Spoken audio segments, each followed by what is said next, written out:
Alright, we ready for Chapter 2? Chapter 2. Bully Allergies. If my math is right, and it usually is, I've spent 99.4% of my 14 years on planet Earth away from the US, following Dad from one Air Force base to another. South Korea, it's not all Gangnam Style there, they care about your Kaiban there. Very cool. France, strange food, population no ruder than anywhere else. England, can't go wrong with fish and chips, but cars driving on the wrong side of the road made crossing the street very dangerous.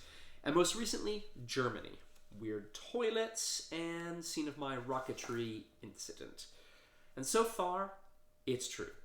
Everything is bigger back in the States.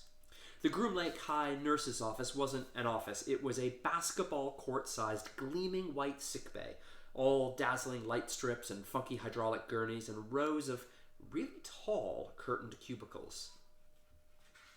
"This place is immense," I said. "To treat bully victims," teased Jessica. "You heard what Meltzer said." We wandered towards the office space at the back, which had more chrome cabinets and slick computers, eyeballing each cubicle as we went. Every curtain was open, and every cubicle empty, except the last one, which had its curtains drawn. I was wondering who was in there when suddenly the world shook. Achoo! It wasn't a sneeze. It was Sneezilla. Sneeze .8 on the Richter scale. The kind of sneeze that could burst only from someone so staggeringly, alarmingly huge that it had to be Graz. The curtain swished open. My heart leaped into my mouth for a second, but what emerged was just a bright-eyed, normal-sized nurse. She pulled the curtains closed behind her and then beamed at us. "So, you're the new kids I just got emailed about." Jessica and I nodded, glancing over her shoulder at the twitching curtain. "I guess Meltzer's finally taking that diversity policy seriously," the nurse said. "So, welcome to Groom Lake High. I'm Nurse Anderson, and you're here for the dreaded..." She stuck out her lower lip and motioned, injecting herself in the arm. We nodded again, glanced again. "Piece of cake, sweetie pies," she said. "Pick a bay each, and I'll be right back with the drugs. Say, it's too quiet in here." She shimmied behind the desk, tapped the computer screen, and immediately the place bounced with boxy-sounding drums, a jangly guitar, and Nurse Anderson belting out Motown music. I chose the open cubicle next to the Uber sneezers, and Jessica sat in the one opposite. "Hey, Jess," I said, as I jumped on the white sheeted bed. "Did you see her brooch?" "Yes, I saw it," said Jessica, "and I don't want to talk about it." "Same as Mom's," I said.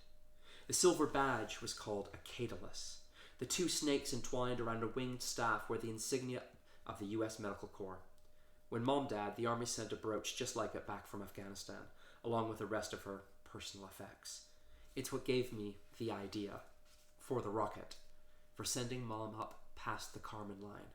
Because if you fly that high, the military gives you your astronaut badge, your wings.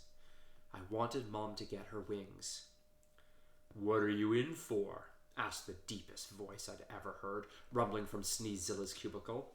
Jessica and I just stared at each other for a moment, mouths open, no doubt looking dopey, until finally she mouthed, "Answer him." "Vaccinations," I said.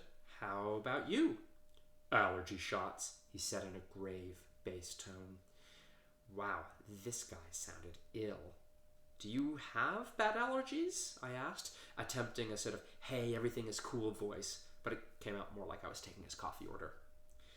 "Rained last night," he gurgled. "Figure I'd be safe in the desert." "Ha!" Jessica's eyes widened and she pointed at the curtain. "Grass," she mouthed. She smiled and smacked her fist into her palm.